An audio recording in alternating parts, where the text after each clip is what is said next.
Magkakasunod na inilunsad ng ilang mambabatas at party list groups ang iba't ibang programang nakatuon sa edukasyon, kalusugan at kabuhayan sa kanilang mga komunidad. Si Dame Gulimlim sa detalye.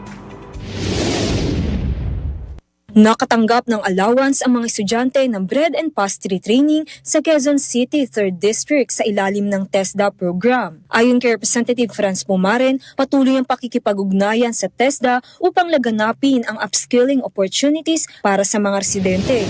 Nagsagawa ng medical mission ang Senior Citizens Party List sa Barangay Magikay, Mandaue City para sa mga nakatatanda. Kabilang sa serbisyo ang libreng check-up, consultation, maintenance medicines at basic lab tests. Matagumpay na isinagawa ang graduation ceremony ng mga benepisyaryo ng Pantawid Pamilyang Pilipino program na pinangunahan ni 4PIS Party List Representative JC Abalos. Layunin ng aktibidad ang pagkilala sa mga pamilyang nakumpleto ang programa.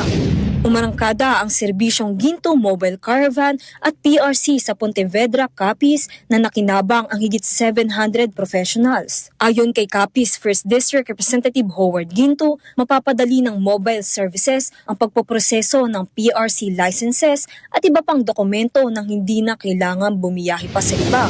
Mahigit 100 kabataan sa Valenzuela 1st District ang nakatanggap ng livelihood assistance sa ilalim ng Sustainable Livelihood Program ng DSWD na pinangunahan ni Representative Kenneth Gatchalian. Bago ibigay ang financial assistance, sumailalim sila sa assessment, social preparation at financial literacy training upang handa sa pamamahala ng negosyo. Para sa totoong balita sa Bagong Pilipinas, Dane Gulimlim, 13 sa tanghali ng Congress TV.